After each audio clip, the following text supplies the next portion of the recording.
Señor presidente y miembros de la Junta Nacional de Justicia, a través del presente acto, se dará inicio a la ponencia correspondiente al expediente del procedimiento disciplinario 85-2023-JNJ, la que estará a cargo del miembro Jaime Pedro de la Puente Parodi. Previo a la ponencia se ha verificado el quórum reglamentario a fin de proceder con el presente acto, presidente.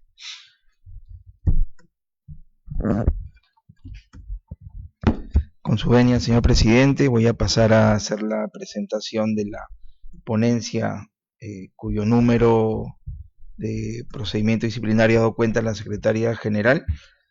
En principio, los datos del recurrente son Hugo Rodolfo Velázquez Zabaleta, juez del quinto juzgado especializado en lo constitucional de la Corte Superior de Justicia de Lima.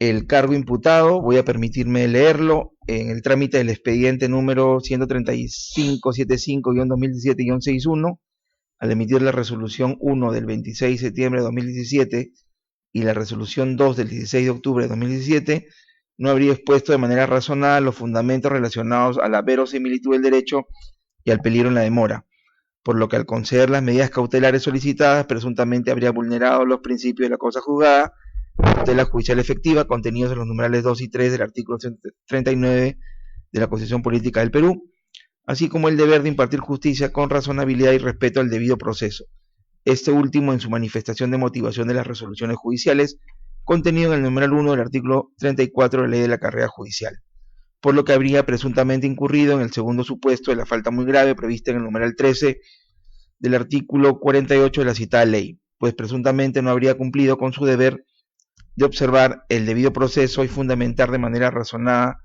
los presupuestos procesales de verosimilitud del derecho y peligro en la demora. Asimismo, tampoco habría realizado un análisis integral de toda la documentación ofrecida en las solicitudes cautelares. La resolución final, por la cual se declara su responsabilidad disciplinaria, pero no la destitución, y se remite el caso a la ANC del PJ para una sanción menor, es la resolución número 333-2024-Pleno-JNJ. ¿De qué trata el recurso de reconsideración? El recurrente alega, primero, caducidad del procedimiento. Argumentó que la Junta Nacional de Justicia excedió los plazos legales de 9 meses ordinario más 3 meses de ampliación. El segundo fundamento es que se vulneró el principio de tipicidad, sostuvo que la Junta Nacional de Justicia amplió indebidamente el tipo legal de la falta muy grave, no motivar resoluciones. Tercero, defectos de motivación, afirmó que la resolución no explicó cómo incurrió en una inobservancia inexcusable de sus deberes. Y un último fundamento es que se desestimaron pruebas, ¿no? Presentó resoluciones posteriores en el proceso judicial, la número 336, y 338 del expediente 313-1998, que según él confirma la postura que adoptó al emitir las resoluciones en materia de cuestionamiento. ¿Cuál ha sido el análisis que hace esta ponencia? Primero, sobre la alegada caducidad del procedimiento. El argumento del recurrente es el siguiente: sostuvo que la resolución 1103-2024-JNJ, que amplió el plazo del procedimiento, carecía de fundamentación válida, pues la justificación se basó en trámites ordinarios, no en motivos excepcionales. Agregó que incluso con la ampliación, la resolución final, es decir, la número 333-2024-Pleno-JNJ, se emitió fuera del plazo máximo, el 7 de noviembre del 2024, cuando el plazo vencía el 30 de octubre del 2024. ¿Qué ha señalado la ponencia respecto de este argumento? Se ha indicado que la ampliación fue válida. Se sustentó en la necesidad de completar diligencias pendientes, tales como la declaración del investigado, informe de instrucción, vista de causa, etc. Se ajustó al artículo 259 del tubo del LEPAC y al artículo 26 del reglamento de procedimiento disciplinario de la Junta Nacional de Justicia, que permiten ampliaciones excepcionales por motivos debidamente justificados. Respecto al cómputo del plazo, se tiene que el plazo de 12 meses, entendido como el plazo ordinario más la ampliación, y comenzó a correr desde la notificación de la apertura del procedimiento, esto es, del 10 de noviembre del 2023. Por tanto, el vencimiento del plazo se produjo el 10 de noviembre del 2024 y no el 30 de octubre del 2024 como lo ha alegado. Finalmente, la resolución que se le notificó al administrado, se realizó este acto de notificación el 7 de noviembre del 2024, dentro del plazo legal. En conclusión, no hubo caducidad. Segundo argumento, sobre la vulneración del principio de tipicidad. El recurrente señala, la Junta Nacional de Justicia amplió indebidamente el tipo legal de la falta muy grave, prevista en el numeral 13 del artículo 48 de la Ley de la Carrera Judicial, pues lo acusó de no motivar razonadamente y no analizar integralmente la documentación, cuando la norma solo sanciona la motivación inexistente. Para estos efectos, citó jurisprudencia recaída en el expediente 728-2008-PHC/TC del Tribunal Constitucional y también de la Corte Suprema para sostener que solo la falta total de motivación es sancionable. ¿Qué se señala en la ponencia? Que el cargo imputado fue claro, no se le investigó solo por no motivar, sino por inobservar inexcusablemente los deberes judiciales, segundo supuesto previsto en el numeral 13 del precitado artículo 48 de la Ley de la Carrera Judicial, que incluye el deber de motivar de manera razonada e integral. La descripción de los hechos, se ha señalado, fue una individualización del incumplimiento, no una analogía.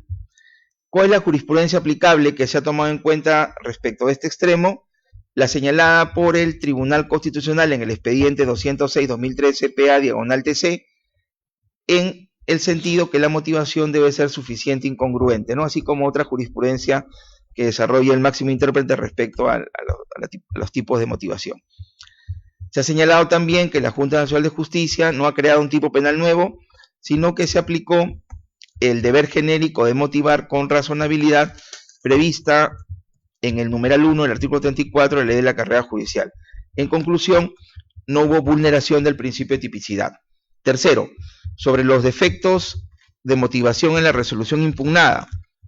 El administrado ha alegado que la resolución 333-2024-Pleno-JNJ no explicó cómo incurrió en una inobservancia inexcusable de sus deberes. No confrontó sus argumentos con jurisprudencia clave, como la sentencia del TC recaída en el expediente número 728-2008-PHC/TC. No valoró pruebas que acreditaban su postura, ¿no? Como son las resoluciones posteriores emitidas en el expediente número 313-1998. ¿Qué se ha señalado en la ponencia respecto de este argumento?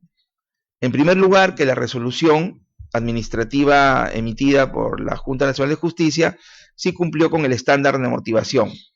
Primero, describió los hechos, ¿no? Señaló que se omitió analizar resoluciones previas, como por ejemplo la resolución 70, 122, 42 y la sentencia del TC, que eran esenciales para evaluar las medidas cautelares. La misma resolución administrativa emitida por la Junta Nacional de Justicia citó medios probatorios. Es decir, se basó en las resoluciones cuestionadas, la número 1 y 2 del expediente 135-75-2017-61, y en la nulidad declarada por la Primera Sala Constitucional de Lima, recaída en la resolución número 3 del 15 de agosto del 2018. La resolución administrativa de la Junta Nacional de Justicia explicó el encuadre legal, es decir, detalló cómo su actuación violó el proceso en atención a lo previsto en el numeral 3 del artículo 139 de la Constitución y el deber de motivación regulado por el numeral 1 del artículo 34 de la Ley de la Carrera Judicial.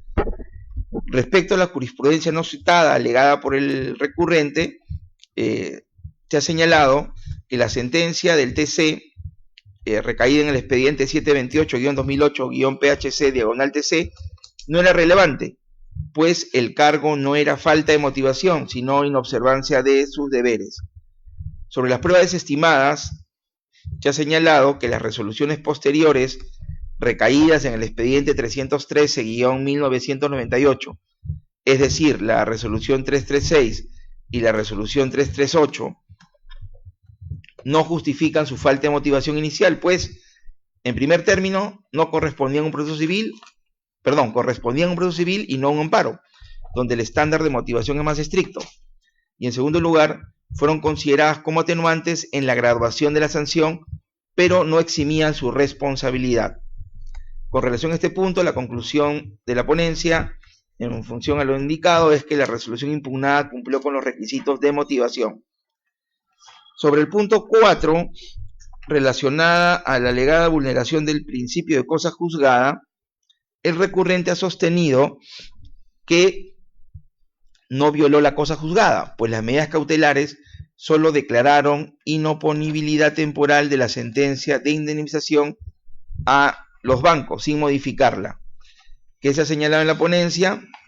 La cosa juzgada no era el único problema, sino que la falta grave imputada al recurrente fue no evaluar integralmente los requisitos de las medidas cautelares, como la verosimilitud y el peligro en la demora. Ha omitido analizar resoluciones previas, por ejemplo la resolución 70, que ya había ordenado ejecutar las cartas fianzas, y lo cual afectó la seguridad jurídica. Asimismo se ha señalado que el efecto paralizante que tuvo estas resoluciones dictadas por el juez, el recurrente en el medio impugnatorio en materia de análisis, vale decir, sus resoluciones congelaron la ejecución de la sentencia por 1 año y 3 meses, lo que configuró además un perjuicio procesal. En conclusión, respecto a este punto, la vulneración de la cosa juzgada fue un agravante, pero la falta principal fue la falta de motivación suficiente. A manera de conclusión, ya con relación a la ponencia, se opina por declarar infundado el recurso de reconsideración y se confirma la resolución número 333-2024-Pleno JNJ. Y al tratarse de una determinación de responsabilidad sin destitución, se remite el caso a la ANC del PJ para la imposición de la sanción correspondiente. Eso es todo, presidente. Gracias.